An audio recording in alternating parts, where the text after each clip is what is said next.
boys and girls. It's Tuesday, and I have a new story about Franklin to share with you today. Today's story is called Franklin Has a Sleepover. Here's the title. Franklin Has a Sleepover. And it's by Paulette Bourgeois and Brenda Clark. Who do you think Franklin's going to have a sleepover with today? I think you're right. I think he's going to have a sleepover with Bear. I wonder if it's going to be at Bear's house or Franklin's house. Let's see what happens in our story. Franklin could count by twos and tie his shoes. He could zip zippers and button buttons. He even could sleep alone in his small, dark shell. So Franklin thought he was ready for his first sleepover. He asked his mother if Bear could stay over for the night. "All right," said Franklin's mother, "but where will Bear sleep?" Franklin's room was small for a turtle and a bear. "We could sleep in the living room," suggested Franklin, "and we could have a campfire outside and—" "Wait a minute," laughed Franklin's mother. "You haven't even asked Bear yet." Bear did a happy dance after Franklin called him. "May I go, please?" he asked. His parents worried that the two friends would keep each other awake all night. "We'll sleep, I promise," said Bear. Then they wondered if he would feel homesick. "Not me," said Bear. So his parents said yes. Bear called Franklin. "I can come," he shouted. Franklin could hardly wait. Bear wouldn't arrive until after supper, and Franklin had just finished his lunch. So he sorted all his toys and picked Bear's favorites. He made sure there was enough to eat.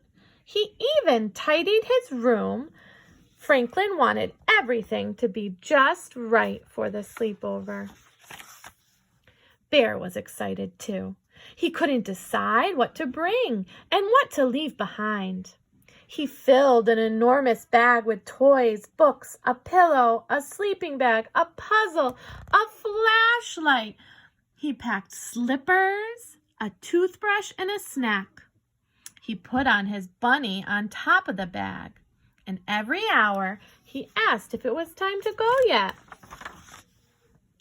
After supper, Franklin sat by the window waiting for his friend. Finally, Bear and his parents arrived. "Have a good time," they said. Bear gave them each a great big hug. "We're camping in the living room," said Franklin. "Oh, I've never done that before," said Bear. He laid out the sleeping bag, and Franklin made a tent from a tablecloth. "This is going to be so much fun," giggled Bear. They played all their favorite games. Before long, it was dark outside. "How about a campfire?" asked Franklin's father. "With marshmallows?" Bear licked his lips. "And hot dogs, too," said Franklin's mother. Franklin's father told Bear and Franklin what to do. They gathered sticks and twigs at the edge of the woods and helped lay the fire. They filled a bucket with sand and another with water.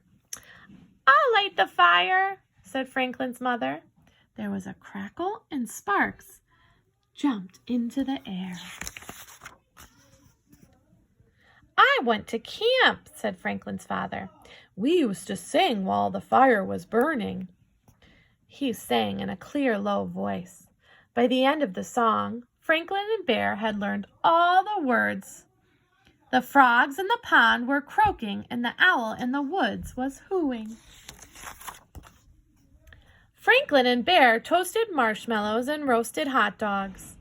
Bear had 2 of everything. Then, for a long time, they sat quietly watching the stars. Franklin yawned, and Bear rubbed his eyes. Time to put the fire out and go inside, said Franklin's father. When Franklin and Bear were ready for bed, Franklin's parents gave them both a glass of water and a good night hug. Sleep tight, they said, turning off the light. The two friends lay still for a moment, and then Bear turned on a flashlight. Franklin, he whispered, I don't feel good. Did you eat too much? Asked Franklin. No, sniffed Bear. A tear ran down his cheek. What's wrong then? Bear looked around. I miss my room. Oh, said Franklin. Then he had an idea. Bring your bed and come with me. We can sleep in my room. Bear found a cozy spot and snuggled on into his sleeping bag. After a moment, he turned on his flashlight again. What's wrong now? Franklin asked. My mother always says good night to my bunny, whispered Bear. So Franklin gave the bunny a hug. Good night, bunny. Good night, Bear, he said. And soon they were fast asleep. The next morning, Franklin's father made them a special breakfast. Did you have a nice sleepover? Asked Franklin's mother. It was wonderful, said Bear. Thank you. Next time, may Franklin come to my house? Of course, Franklin's parents laughed. Franklin did his own happy dance. And Bear, he was tapping his shell. Don't worry about where I will sleep. I will bring my own cozy bed with me. The end.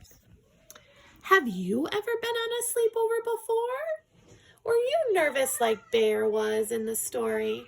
Sometimes your first time away from your parents is a little bit scary, but it's a lot of fun too.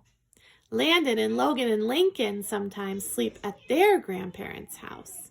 Have you slept with your grandparents or your aunties or uncles? It's very fun.